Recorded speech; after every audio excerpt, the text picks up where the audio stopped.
Hello friends, मैं हूं राजकुमार और आप देख रहे हैं 12th स्टडी सेंटर और मैं आप सभी का स्वागत करता हूं आपके अपने चैनल में। आज इस वीडियो में हम लेकर के आए हैं 12th क्लास के विद्यार्थियों के लिए मोस्ट इंपोर्टेंट, हाँ बिल्कुल मोस्ट इंपोर्टेंट ऑब्जेक्टिव क्वेश्चन वो भी 3D का। जो बार बार विद्यार्थियों का डिमांड आ रहा था कि सर 3D समझ में नहीं आ रहा है, इसका ऑब्जेक्टिव लाइए, तो आप लोग को डिमांड पे 3D का ऑब्जेक्टिव लेकर के आए हैं। अगर आप 12th क्लास की विद्यार्थी है, आपको एग्जाम कुछ दिनों में होने वाला है, तो हमारे वीडियो में बने रहिए क्योंकि यहाँ से 8 से 10 नंबर आपको सीधा मिलने वाला है, बिल्कुल सीधा मिलने वाला है। तो चलिए बिना समय लिए हुए आप लोग को फटाफट से ऑब्जेक्टिव क्वेश्चन क्लियर करते हैं। देखिए सवाल आप लोग को नजर आ रहा होगा, दिया हुआ क्या सवाल विद्यार्थी कि एक सरल रेखा एक्स वाई और जेड अक्षों के धन दिशा के साथ अल्फा बीटा और गामा कोण बनाती है, तो इसका मान क्या होगा। तो जब कोई अक्ष एक्स वाई और जेड अक्षों के साथ अगर अल्फा बीटा थीटा कोण बनाता है, तो इसके लिए फॉर्मूला है कोई L square plus M square plus N square बराबर क्या होता है 1 होता है साथियों। लेकिन यहाँ तो ये दिया हुआ नहीं है, तो हमें ये दिक का अनुपात के रूप में दिया जाता है, दिक को ज्या के रूप में, तो इसका जो मान होता है वो कोस स्क्वायर यानी एल का मान होता है कोस स्क्वायर। कौन कौन कौन बना रहा है, तो अल्फा बीटा और गामा, तो इसके यहाँ पे अल्फा कर देंगे, इसके यहाँ पे कोस स्क्वायर और क्या बीटा, और ये कोस स्क्वायर क्या अल्फा बीटा और गामा कौन बना था, कौन बराबर 1 हो गया। तो ये आपको देखिए यहाँ से ऑप्शन किस में नजर आ रहा है, तो ऑप्शन नंबर डी है जो बिल्कुल आपका करेक्ट आंसर हो जाएगा। ये कुछ भी नहीं था, बस फॉर्मूला दिया हुआ था कि जब एक्स वाई और जेड अक्षों के साथ अगर कोई कोण बनाता है तो ऐसी स्थिति में कैसे बनता है। चलिए अगले सवाल की ओर चलते हैं विद्यार्थी। सवाल देखिए क्या बोला है कि मूल बिंदु से, ठीक है, मूल बिंदु से आपसे पूछा है कि -3 -4 और -5 की दूरी। अगर आपसे मूल बिंदु से दूरी पूछ दे तो दूरी बराबर फॉर्मूला होता है साथियों, मूल बिंदु से रहे तो क्या कि X square plus Y square plus क्या होता है जेड स्क्वायर। अगर आपको डबल डबल बिंदु रहे तो इसके लिए फॉर्मूला हम बता चुके हैं। अगर आप लोग पहली बार जुड़े विद्यार्थी तो इसके पहले वाली वीडियो को जरूर देखिएगा जो फॉर्मूला वाला है, क्योंकि उस देखने के बाद आपको इतना मजा आने वाला है कि मत कहिए। क्या होगा कि x1 - x2 का होल स्क्वायर, y1 - y2 का होल स्क्वायर और z1 - z2 का होल स्क्वायर फॉर्मूला होता है दो बिंदु से रहे तो। लेकिन मूल बिंदु से डायरेक्ट आप कर दीजिए x स्क्वायर y स्क्वायर और z स्क्वायर। x के जगह पे -3 का स्क्वायर, y के जगह पे -4 का स्क्वायर और z के जगह पे -5 का स्क्वायर। आपको पता होगा कि माइनस के स्क्वायर प्लस हो जाता है, 3 3 9 4 4 16, माइनस के स्क्वायर प्लस हो गया 5 25, जोड़ लीजिए 16 9 25 और 25 50 हो जाता है, ठीक है 50 हो जाता है। लेकिन 50 के ऑप्शन है, रूट में 50 नहीं है ऑप्शन, ठीक है 50 दिया हुआ लेकिन रूट में नहीं दिया हुआ है विद्यार्थी। तो 50 को तोड़ेंगे तो 25 दूना 50 यानी 5 रूट 2 हो जाएगा।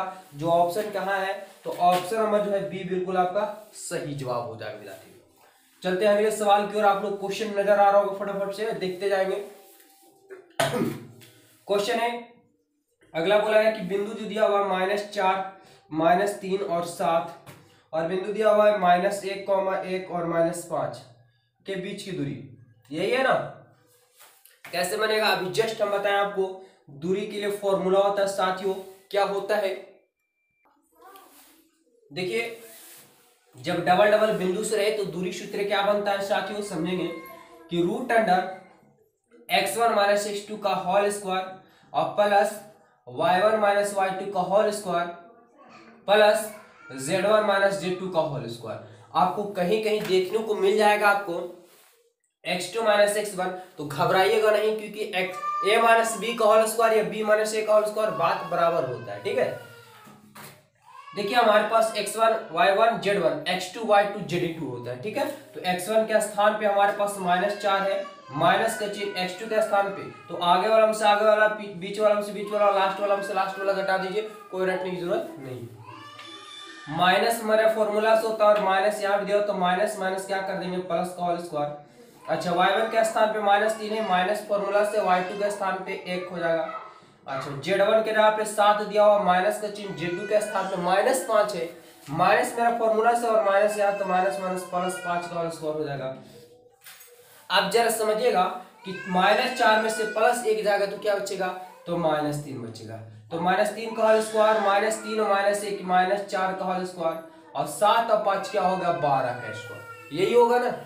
अब जरा जानेंगे यहाँ पे कि माइनस के स्क्वायर तो प्लस हो जाता है आपका, तो 3 3 9 और 4 4 16 और ठीक है 12 के स्क्वायर 144 हो जाता है।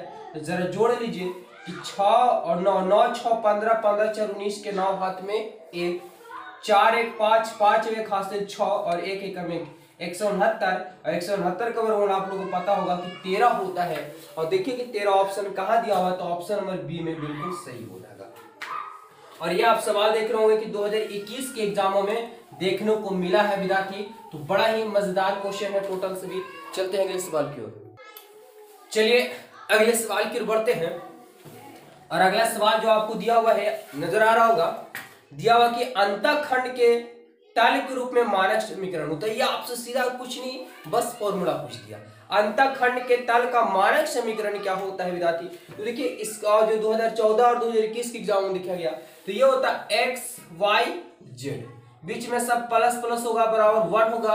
अंतःखंड लिया जाता है तो ए बी सी, यानी यहाँ ए लगा देंगे, यहाँ बी लगा देंगे और यहाँ सी लगा देंगे। यही हो गया अंतःखंड का मानक समीकरण होता है। जो ऑप्शन आप लोग को नजर आ रहा होगा बी, ठीक है, ऑप्शन का बी बिल्कुल सही जवाब हो जाएगा। ठीक है, चलिए अगले सवाल की ओर बढ़ते हैं।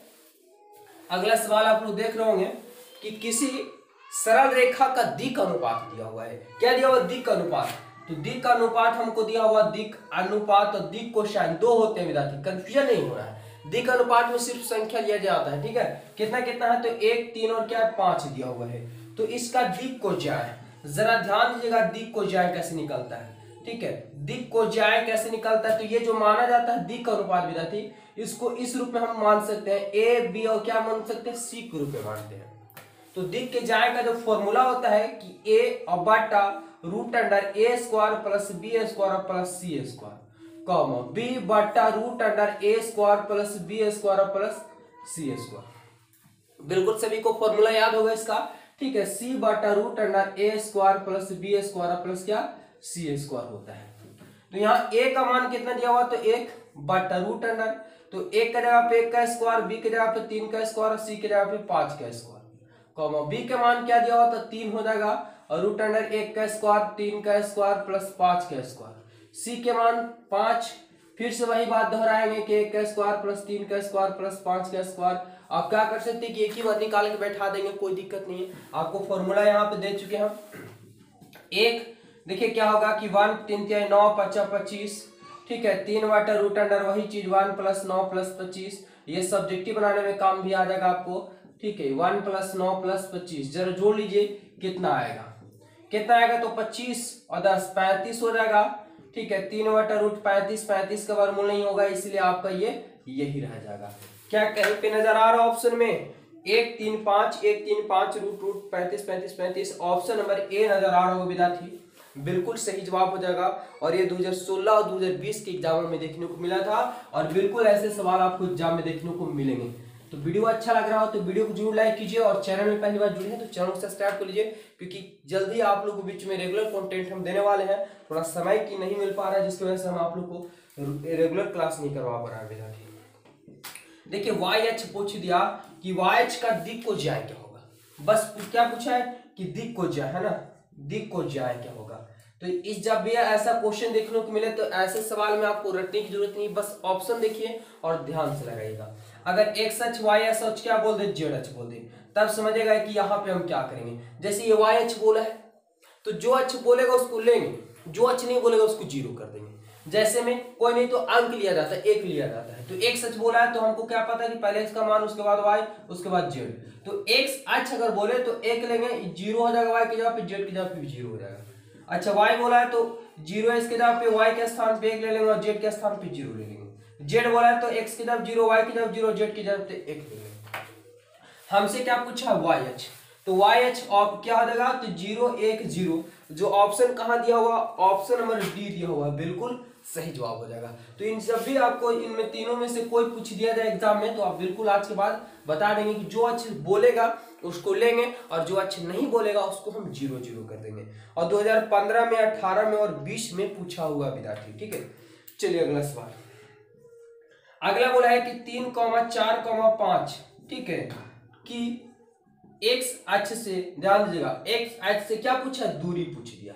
जरा यहाँ पे आप ध्यान से देखेंगे, वीडियो में बने रहिए शुरू से अंत तक। एक्स अक्ष से दूरी, अगर एक अक्ष से दूरी पूछ दे, ठीक है, एक्स अक्ष से दूरी पूछ दे विद्यार्थी, तो क्या लिया जाता है, ये हमारे पास ए बी और क्या हुआ सी होता है। उस बार से एक्स अक्ष वाई अक्ष क्या होता है, जेड अक्ष होता है। ठीक है, कॉन्सेप्ट को समझिए। अगर जो अक्ष से दूरी पूछ दे तो जो अक्ष से दूरी पूछ दे इसको हटा करके बाकी का स्क्वायर कर दीजिए, यानी यहाँ पे क्या बचेगा हमारे पास, तो यहाँ पे बी और सी बोल सकते हैं या बोल सकते हैं कि वाई स्क्वायर प्लस क्या जेड स्क्वायर बोल सकते हैं। ठीक है, अगर उसी पर से बोल दे कि वाई अक्ष से दूरी है ना, वाई अक्ष से दूरी अगर बोल दे, ठीक है, तो इसका फॉर्मूला क्या होता है, वाई को हटा देंगे तो क्या बच जाएगा, एक्स जेड बच जाएगा, यानी एक्स स्क्वायर प्लस क्या जेड स्क्वायर बच जाएगा। अगर आपसे जेड एच से पूछ दिया जाए तो जेड एच से पूछ दिया तो जेड को हटाएंगे तो क्या बच जाएगा, X square plus Y square बच जाएगा। स्क्रीनशॉट ले लीजिए क्योंकि फॉर्मूला में काम आएगा और आपको एग्जाम में भी देखने को यहाँ से मिलने वाला है साथी। तो एक्स से दूरी क्या होगा, तो एक्स वाला को हटा के बाकी ले लेंगे, तो एक्स वाला को हटाएंगे तो पूरा हट जाएगा, क्या बचेगा, तो वाई की जगह पे 4 और वाई जेड की जगह पे 5 का स्क्वायर, 4 चौका 16 5 25, जरा जोड़िए कि 5 6 5 11 2 1 3 4 रूट 41, और क्या रूट 41 कहीं पे ऑप्शन है, ऑप्शन नंबर सी बिल्कुल लगा दीजिए, और ये 2019 के एग्जाम में पूछा गया है। तो बिल्कुल उम्मीद करते हैं कि सभी कॉन्सेप्ट अच्छे तरीके से समझ में आ रहा होगा, और इससे रिलेटिव जितने भी फॉर्मूले बनते रहे उसको हम तोड़ तोड़ के समझाने का प्रयास करेंगे साथी। देखिए अभी जो सवाल देखें कि जेड अक्ष की दिख, अभी जेड अक्ष अभी जस्ट आप लोग को हम सामने बता गए थे कि जो अक्ष बोलेगा उसको एक लेना है, अगर दिख को ज्यादा पूछ दिया जाए तो, ठीक है, तो जेड अक्ष पूछा तो एक्स वाई जेड होता है, यानी एक्स नहीं दिया हुआ, वाई नहीं दिया, जेड पूछा है तो जेड के बारे में एक ले लेंगे, और देखिए कि 0 0 1 कहाँ पे ऑप्शन है, तो ऑप्शन नंबर डी है जो बिल्कुल सही जवाब हो जाएगा। ठीक है, कितना इजी बन रहा है टोटल। चलिए आगे सवाल की ओर बढ़ते हैं, और सवाल देखिए अगला बोला है कि एक्स वाई तल, ठीक है, एक्स वाई तल का समीकरण। अब ये समीकरण बड़ा विद्यार्थी कंफ्यूजन हो जाता है कि क्या होगा, तो एक्स वाई तल का समीकरण पूछे तो जो तल पूछा उसको हटा दीजिए, जो तल पूछा उसको हटा दीजिए, जो नहीं दिया हुआ है, कौन नहीं दिया हुआ, तो जेड नहीं दिया हुआ, जो नहीं दिया हुआ उसके बराबर क्या लिया जाता है, 0 ले लेंगे। ठीक है, बस हो गया। जो तल बोले, ठीक है, जो तल नहीं दिया उसके बराबर सिर्फ क्या लेना है, 0 ले लेना है। ऑप्शन क्या होगा, तो ऑप्शन बी बिल्कुल सही जवाब हो जाएगा। और ये भी देखें कि 2018 के एग्जामों में पूछा गया था, तो ज्यादा हार्ड भी नहीं क्वेश्चन पूछे जाते, इजी पूछे जाते, बस आपको समझ में आना चाहिए विद्यार्थी। अगला सवाल है कि 2x - 4y और प्लस 3z बराबर 5, और फिर दिया कि x + 2y प्लस λz और बराबर 12 परस्पर आपस में लंब हो। जरा ध्यान दीजिएगा साथियों, लंब हो, अगर लंब हो बोल दिया जाता है ना, लंब हो तो ध्यान, ये क्या फॉर्मूला बनता है, इसको दो फॉर्मूले बन जाते हैं, a1 × a2 plus b1 × b2 और प्लस c1 × c2 बराबर 0 होता है। कब होता है, कि जब आपस में लंब होते हैं तब।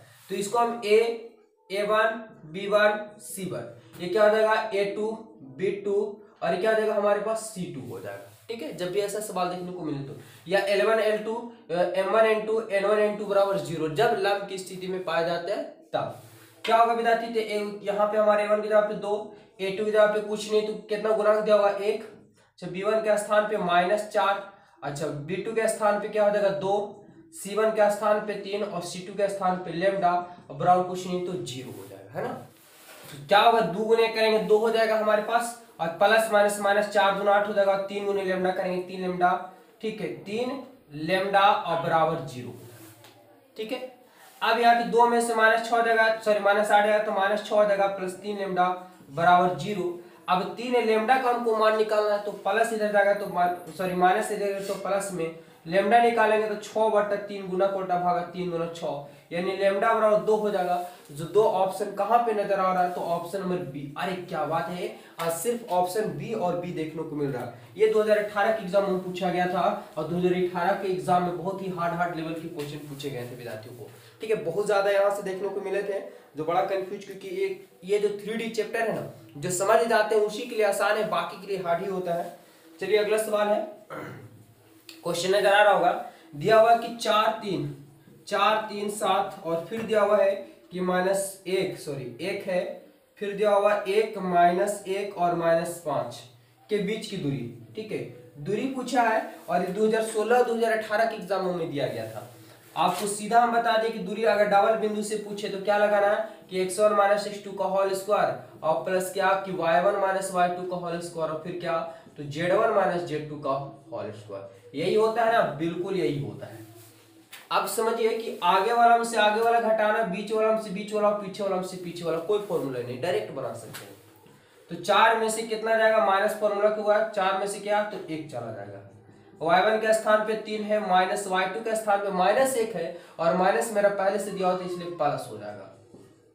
z1 के यहाँ पे 7 है, माइनस और माइनस हमारे पहले से दिया हो तो माइनस प्लस होल स्क्वायर हो जाएगा। लगता है कि ये क्वेश्चन दोहरा रहा है क्योंकि एक बार जस्ट अभी तुरंत हम बना के गए हैं। 4 में से गया तो 3 का स्क्वायर हो जाएगा, 3 में क्या हुआ 4 का स्क्वायर हो जाएगा, और 7 5 12 का स्क्वायर हो जाएगा। 3 3 9 4 4 16 प्लस 12 का स्क्वायर 144, और ठीक है 16 9 25 और प्लस 144। तो ये आप लोग जोड़ लेते होंगे, ठीक है। देखिए कि 5 और 4 9 हो गया, 4 और 2 6 हो गया, 1 169 का वर्गमूल 13 हो गया। क्या 13 ऑप्शन है, 13 ऑप्शन सी। लगता है ये क्वेश्चन डबल डबल मैच कर गया, ठीक है, डबल डबल मैच कर गया, और 2016-18 में पूछा गया था। चलिए आगे चलते हैं और अगला देखेंगे। अभी बहुत सारे क्वेश्चन बचे हुए हैं, अभी तो एक से एक कॉन्सेप्ट आना बाकी है विद्यार्थी। बहुत कुछ नहीं रहता लेकिन हाँ बहुत कुछ है।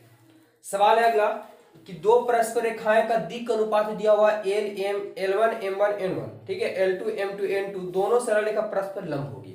अभी जस्ट हम बता के गए कि लंब होगी तो क्या होता है A1 इंटू A2 और B1 इंटू B2 और प्लस C1 इंटू C2 अगर दिक् का अनुपात रहे, ठीक है, लेकिन लंब की स्थिति में रहे तब। लेकिन यहाँ पे हमको दिक् का अनुपात के रूप में LMN दे चुका है, कोई बात नहीं। तो एक A1 के जगह पे क्या होगा L1, इसको L2, इसमें क्या होगा M1 इंटू M2 और इसमें क्या होगा N1 इंटू N2 बराबर क्या होना चाहिए, 0 होना चाहिए, ठीक है। अगर लंब होंगे तब ये विद्यार्थी बैठता है, ठीक है। चलिए आगे बढ़िए। तो ऑप्शन क्या होगा, तो ऑप्शन जरा देख लीजिए। ऑप्शन नंबर ए आपका बिल्कुल यहाँ पे सही हो जाएगा लंब के रूप में। आगे बढ़ते हैं और इसमें ऑप्शन भी बड़ा कमाल के था समानांतर के लिए, है ना। अभी आएंगे तो हम आप लोगों को समझाएंगे। फिर किसी सरल रेखा का दिक् अनुपात दिया हुआ ए बी और क्या दिया हुआ सी दिया हुआ है, तो इसकी दिक् को ज्याए क्या होगी। देखिए बड़ा सवाल इंटरेस्टिंग है विद्यार्थी। इसका जो होगा आपका क्या निकलता है कि ए बटा root under a square plus b square plus क्या सी स्क्वायर, बी बटा वही चीज आएगा और सी बटा वही चीज आएगा। लेकिन ऑप्शन में तो नीचे दिया हुआ नहीं है, तो जरा ध्यान दें कि जो बात ये रहता है वही बात ये सेम रहता है, वही बात यहाँ भी सेम रहता है। अच्छा ऑप्शन जो है, ऑप्शन कौन सा होगा, ठीक है, तो ऑप्शन जो है इसे बी नहीं होगा। क्यों बी नहीं होगा, क्योंकि ए बी के स्थान पे एक एक दिया हुआ है, तो बी तो आपका कट गया। अच्छा ऑप्शन सी नहीं होगा क्योंकि एक बटा दिया हुआ, क्योंकि रूट में होता है नीचे।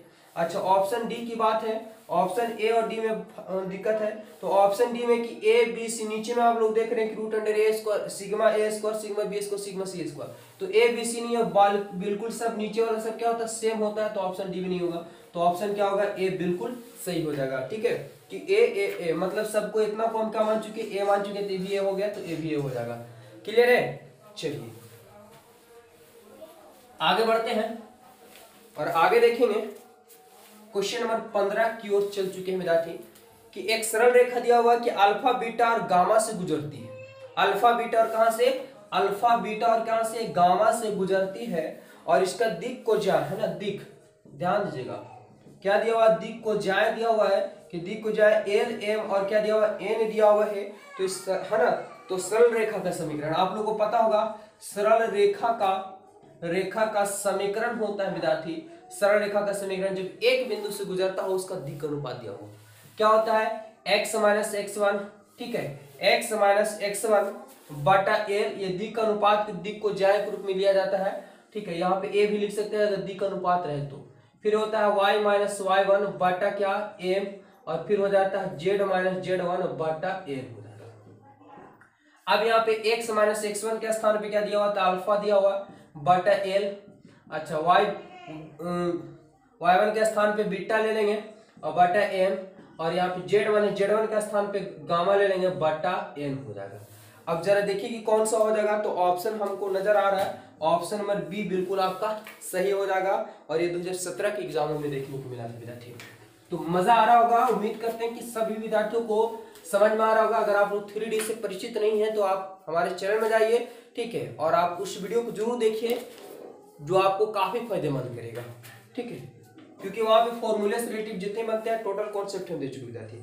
अगला दिया हुआ कि 7x और प्लस 4y और माइनस 2z और प्लस 5 बराबर 0 दिया हुआ है।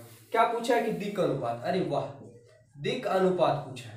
तो दिक् अनुपात बेसिक कुछ नहीं होता है, जैसे ax प्लस by और प्लस cz प्लस डी बराबर 0 होता है। तो ए बी और सी यही होते हैं, ए बी और क्या निकलता है, जो एक्स का गुणांक, वाई का गुणांक और जेड का गुणांक होता है, यही दिक् अनुपात होते हैं। तो यहाँ दिक् अनुपात क्या हो जाएगा, 7 हो जाएगा, फिर क्या होगा 4 हो जाएगा, फिर क्या होगा तो -2 हो जाएगा। यही देखिए ऑप्शन कौन सा है, तो 7, 4, -2, ऑप्शन नंबर ए बिल्कुल सही हो जाएगा। कितना इजी है ना, बिल्कुल इजी है। बिल्कुल विद्यार्थी, वीडियो अच्छा लगा हो तो वीडियो को जरूर चैनल को जरूर सब्सक्राइब कीजिएगा। और अगला देखिए, फिर से पूछा है एक सच, तो एक सच के लिए बोलता है तो हम क्या बताए थे कि जो अच बोलेगा उससे लेंगे और जो नहीं बोलेगा उसको 0 कर देंगे, यानी 1 0 और 0।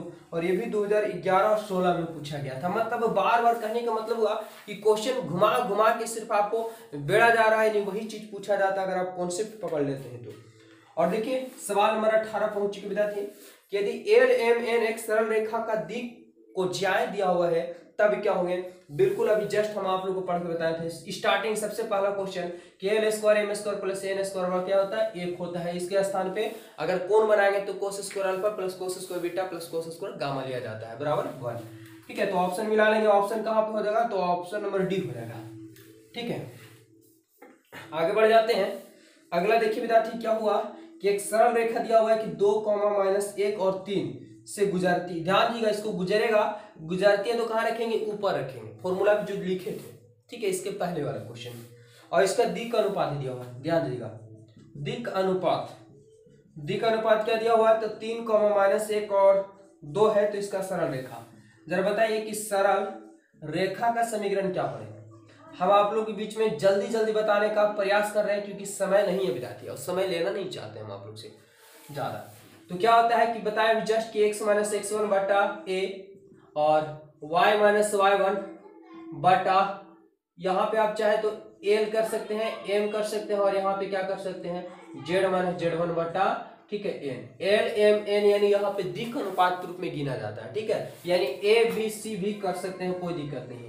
जो गुजरेगा बिंदु उसको ऊपर लिखेंगे, जो दिक् अनुपात रहेगा दिक् को रहेगा नीचे लिख देंगे। ठीक है, तो कहां से गुजर रहा है, x का मान, y का मान, z का मान, यानी x1 y1 z1 हो जाएगा। ठीक है, क्या हो जाएगा, x1 के जगह पे 2 और बटा l, लेकिन ठीक है बिल्कुल सही है। और सॉरी, यहाँ पे l के स्थान पे क्या मान दिया हुआ है, तो ये जो हमारे पास ये हो गया, हमारे पास दिक् अनुपात l m और हम n मान चुके हैं, और जो बिंदु गुजरी है वो x y z हो जाएगा। ठीक है, तो L1 के स्थान पे यहाँ कितना हो जाएगा, 3 हो जाएगा। अच्छा, y - y1, y1 के स्थान पे माइनस दिया हुआ, तो माइनस मेरा पहले से, तो माइनस प्लस हो जाएगा, और m के स्थान पे -1 हो गया। z - z1 और z1 के स्थान पे 3 हो जाएगा, और n के स्थान पे 2 हो जाएगा। और जरा देखिए विद्यार्थी कि कौन सा ऑप्शन है कि x - 2 y + 1 - 1 और z - 3 बटा 2, ऑप्शन नंबर बी बिल्कुल। आज बहुत सारे सवालों का आंसर सिर्फ और सिर्फ क्या आ रहा है, तो बार बार बी आ रहा है। ठीक है, उम्मीद करते हैं कि समझ में आ गया होगा। और ये सवाल हम बताएं, अगर कोशिश करें तो 2016 के एग्जामों में देखने को मिला था विद्यार्थी। और चलते हैं अगले सवाल की ओर बढ़ते हैं। ऐसा करते कि इस वीडियो में इतने रह देंगे क्योंकि वीडियो काफी लंबा हो जाएगा। ठीक है, इसका पार्ट 2 हम क्लियर कर देंगे क्योंकि बहुत कुछ नहीं बचा हुआ है, और बहुत लगभग कुछ एक वीडियो और बनेगा जिसमें आपको टोटल ऑब्जेक्टिव और क्लियर हो जाएंगे। तो चैनल को जरूर सब्सक्राइब कीजिएगा, इसका पार्ट 2 जरूर आएगा लेकर के हम आ रहे हैं विद्यार्थी। धन्यवाद, मिलते हैं नेक्स्ट वीडियो में।